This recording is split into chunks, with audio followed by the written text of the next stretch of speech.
My grandfather, he was 75 at the time, and I remember vividly, I was about 12 years old myself, and he was 75, and here comes this young girl at 12 years old, and we were just told that she's going to be your grandfather's wife. And as we were told that, the shock that, was on our faces as we hear that, and the shock that was on her face, just, did the explanation that she didn't want to be there. So we watched her going through this painful situation where she didn't have any choice. She didn't have any voice to say, I don't want to be here, but she couldn't do anything. And they go back, they leave you there with this man, and that's your life. So your dreams are shattered right there in front of your eyes, and you can't do anything about it.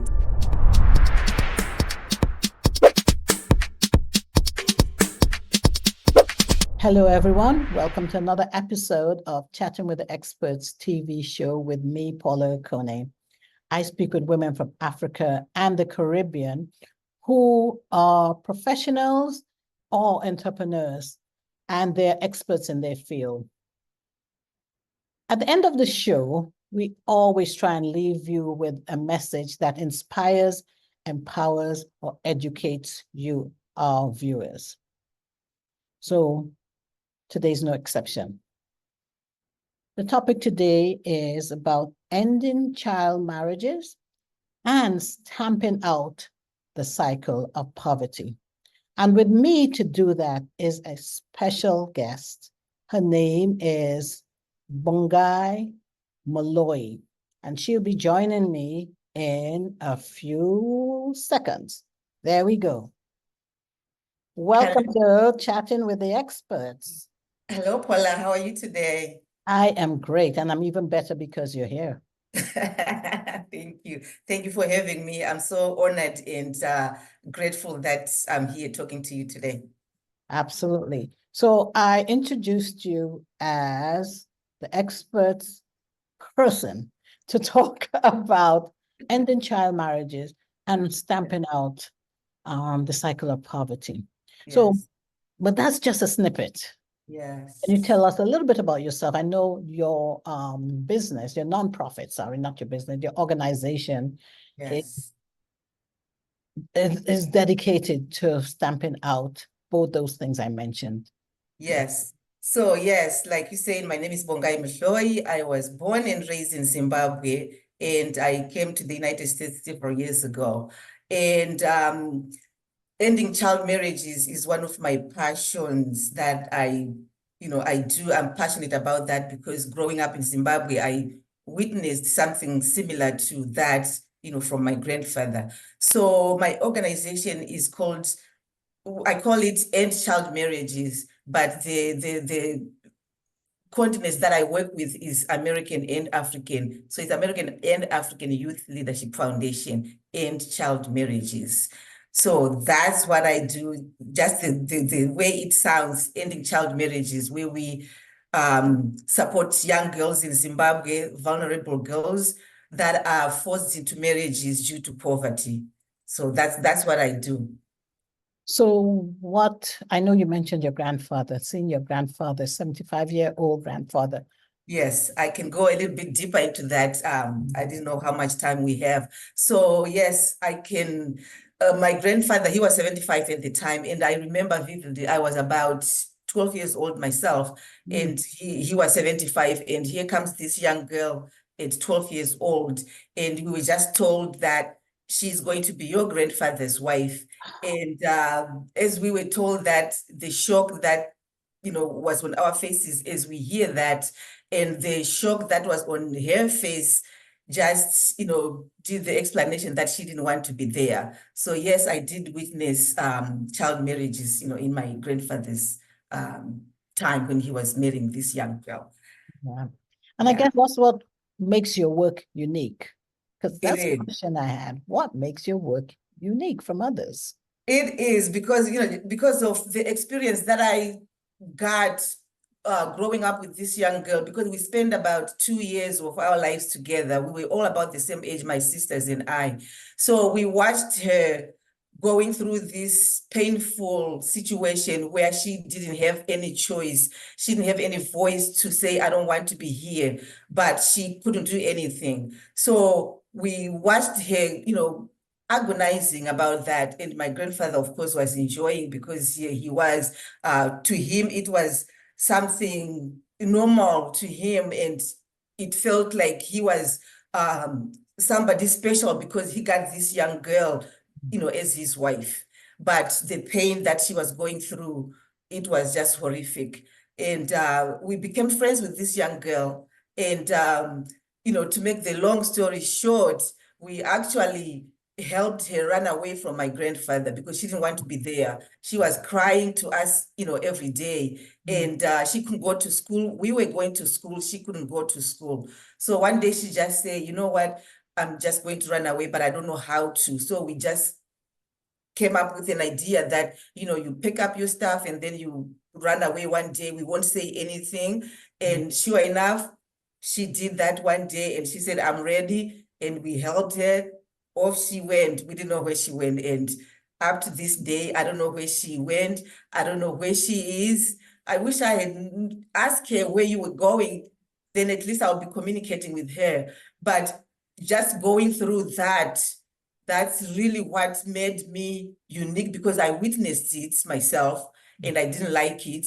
And as I grew up also to be, a grown woman, I knew then that I can do something about it. Although I was not able to help this young girl's situation, at least now I can help other girls that are, in similar situations. So I think that, I feel like that makes me unique because I don't think it's a lot of people who witnessed, child marriages and then end up doing something to eradicate, the whole thing. And I've known you for some time, and I know that has been your primary mission. Yes. To give Yes. these girls an opportunity to, to have a life. Yes, yes. As I talk about it, I get so passionate about it. And sometimes, it really makes me cry because these girls, they don't have a choice. They don't have a voice. And they are just told that, pick up your stuff today. Tomorrow we are going. You are going to be marrying this man. You don't know the man. You have never met him. And your people will take you there. They leave you there with your little bag of, whatever clothing you might have. And they go back, they leave you there with this man. And that's your life. So your dreams are shattered right there in front of your eyes. And you can't do anything about it. You can't do anything about it. So yeah, it's painful. It's a painful situation. So yeah, I mean, just hearing you talk about it, I mean, it Yeah. touched my heart. I remember being 12. I have a daughter who was 12. I have nieces and, so many nieces, grandnieces. So, oh my gosh. Yeah. So, in doing the work that you do, I know you have experience or you've run into challenges. Can you talk a little bit about that? Okay. Yeah, I've been doing this since 2010. Wow. And I can't say it's easy. It's not easy because because remember now, this is a cultural norm that was, for a lot of people in these communities, it's a normal thing. So here we come as an organization trying to break that norm. A lot of people will resist. They'll be like, who are you? We've been doing this for years. Why do we have to stop now? Even the law enforcement, people, they'll be like, okay, we've been doing this this has been going on for years and years and years. Why stop now? So I would say the challenges that I go through is talking to these people in the communities, telling them that this is the 21st century. We don't have to do what was happening in the 18th century. Girls are people as well, because back then, if you are born a girl, you didn't have the same rights as the boys had, because boys were able to go to school with no problem, but the girls were not allowed to go to school just because they are girls. So as they go into puberty, the girls, they are trained to be good wives, good mothers, and how to take care of their husbands and how to manage their homes, whereas the boys are allowed to excel and become mechanics, become teachers, become whatever they want to become, but the girls are not. So to break that, cycle, that's one of my biggest challenge, to break that cycle and to educate the community to say, your girl child, she needs to go to school. We need to give her skills so that she can support herself. She can be independent. She can support her family once she get married. If she chooses to get married, we have to give them choices. So those are, I would say, the main challenges that I, go through, that, breaking the cycle of poverty and educating the community. Educating the community, because I looked at some statistics that say that only about 2% of boys are given in child marriages, but for girls, it's almost like 40%. Yes, yes. The numbers are just, it's unbelievable. It's unbelievable. And just to think that, it's still happening in 2024, Yes. you'd be like, wow, it's still happening. We still have to fight this, this gender inequality. We still have to fight for our rights as women. We still have to empower these girls, and we still have to fight to give them resources so that they will know that, if this happens to me, what do I do? So that's the other challenge that I go through, because I have to talk to these girls that, if this happens to you, this is what you can do, this is what you can do, this is what you can do. You can go to this person, you can go to this person. So we still have to educate the girls as well, because sometimes, with the socioeconomic issues as well, that's another challenge, because some girls, within their families, the poverty is just too much. So some girls will even say, okay, maybe I'll just go get married. Then my father won't have too many children to support. So let me just go and get married, and now I'll be somebody else's problem, or I will be somebody else's responsibility. So that's another challenge that, we have to fight, against. Wow. Yeah. As you rightfully said, as I know, fighting against tradition and cultural norms is not easy. It's not easy.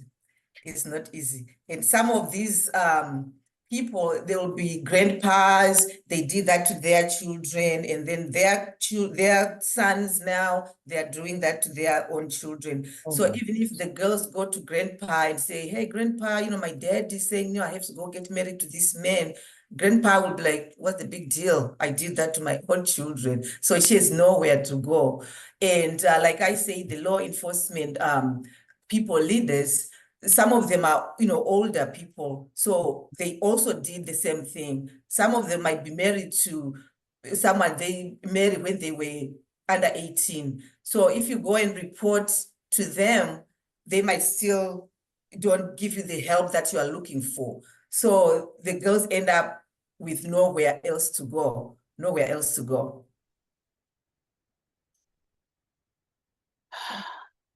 Yeah. That's terrible. That's terrible. It is. That's really terrible. So I know you've been doing this since 2010, you said. Yes. Can you talk about at least one of your greatest accomplishments? Oh, well, let's just narrow it down to the last 12 months. What have been some of the achievements you've seen from these 14 years of pushing for gender equality? Can you talk about? Yes. When you say, talk about the achievements that, I've achieved, I feel you can see that I smiled when you asked me that, because I had so many achievements, success stories from the girls that I started off with since 2010, just to look at where they were in 2010 and when I look at where they are now, is unbelievable. It's unbelievable. And also the relationship that I have with the community now, that this particular community that I work with, is unbelievable, because now they know me, they know what I'm doing, they know my work, and they also see the girls that I have held, from 2010. So when they see that, maybe sometimes they will compare the girls that came to our program and those that didn't come to our program. So the girls that are in our program, they see that they completed high school, they went to college, they graduated, they fell in love with someone, of their choice. They had a wedding and they have children now. They'll be like, wow.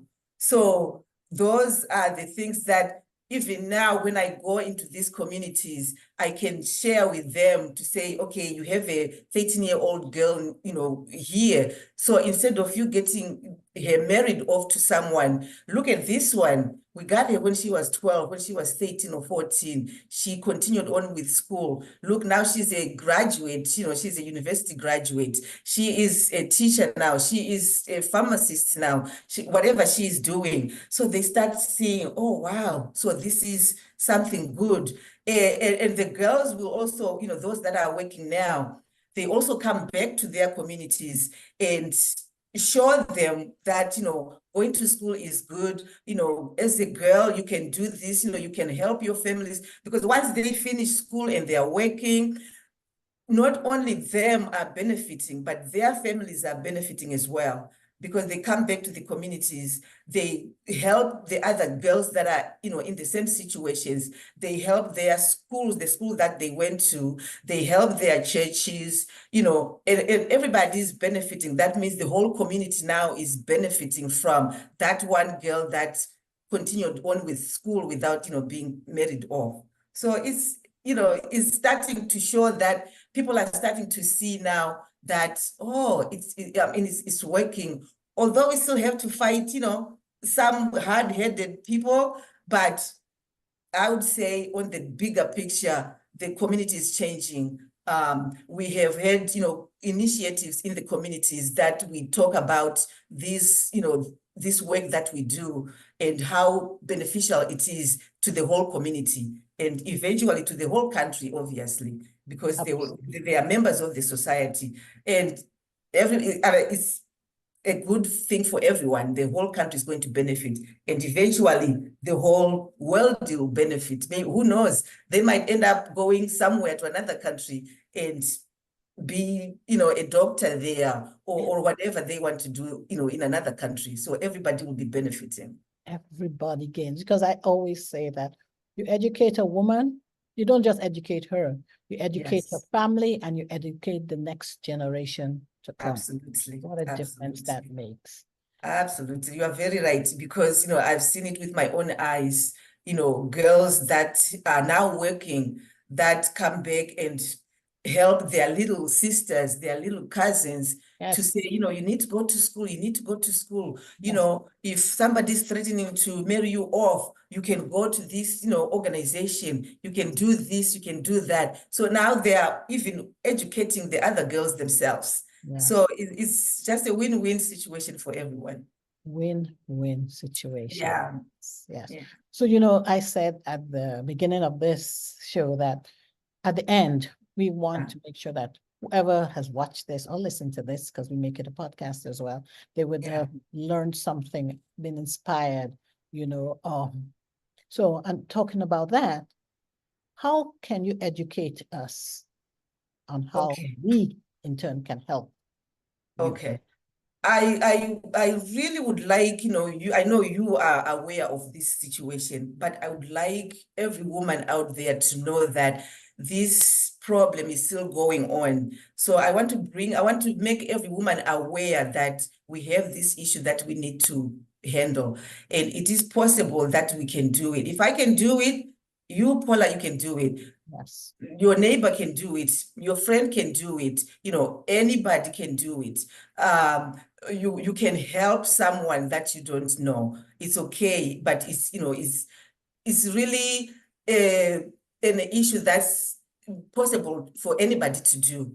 And you can see that, if you help someone, and normally a lot of people that are helping me, because I do have sponsors that are helping me on this journey, and a lot of them will tell me that it's really, when I sponsor a girl, it's not really for that girl only. It's also for me to get a sense of purpose, like, why am I in the, what did I do? So if you look back, you'd be like, oh, I sponsored a girl that was able to break the cycle of poverty in her family because of me.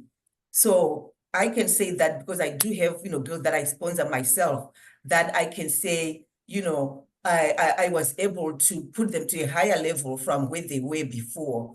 Because of me, they did that. So if I can inspire another woman out there, because there are, some people might not know, okay, what can I do to help out? This is something that, anybody can do. And it doesn't take much to help these girls.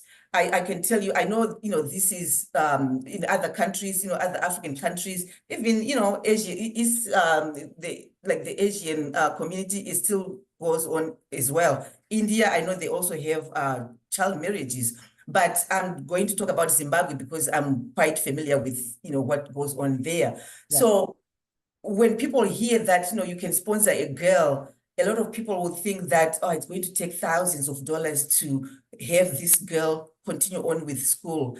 So I'm here to tell you that, in Zimbabwe, I mean, $300, you can really have one girl stay in school for the whole year, And high school is 4 years. So I always tell people that if you can make a commitment of 4 years, $300 a year, that's only $1,200 for 4 years that you can change her life. You can change the trajectory of her life just by $1,200 for 4 years. And then she finishes high school. And once she's done with high school, she can choose to do what she wants to do. She can go to technical school. She can decide.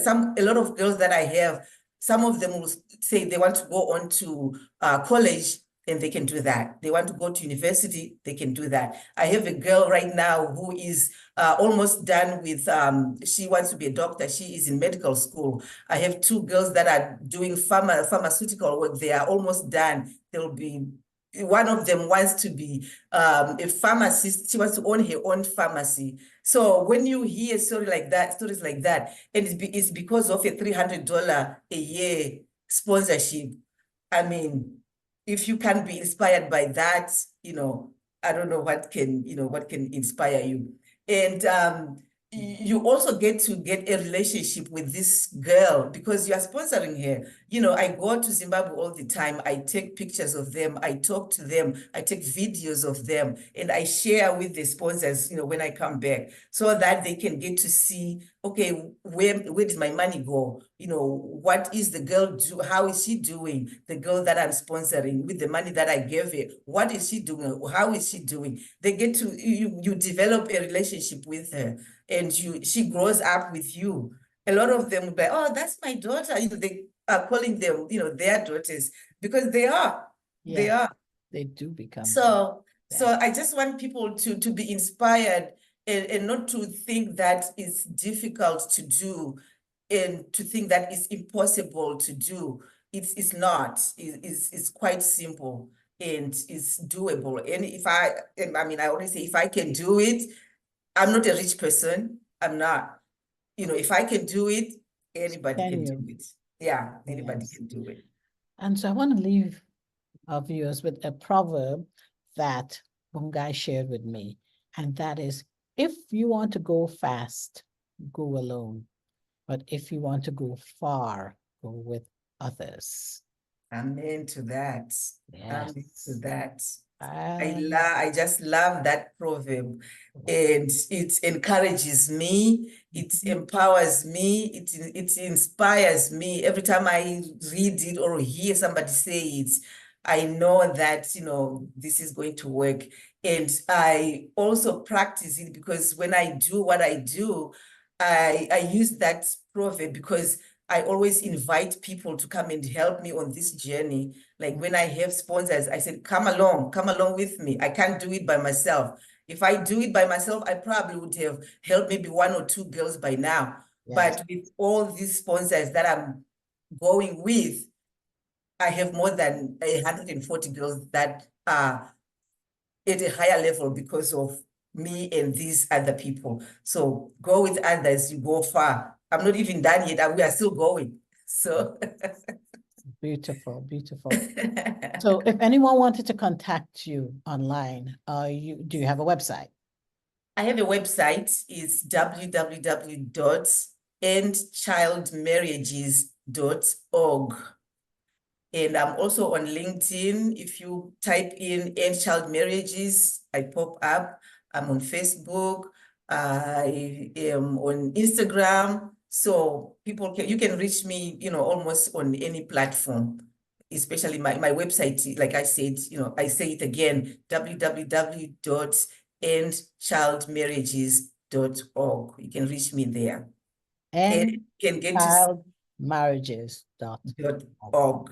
Yes. And I'm sure you have a contact page there so that people Yes. can find you. Yes. On the different social media Yes. platforms. Yes. Yes. Wow. I say always, every woman that comes on this show, I've had a man too. And I always end having learned something. And I'm sure you, my viewers and listeners, have learned as well.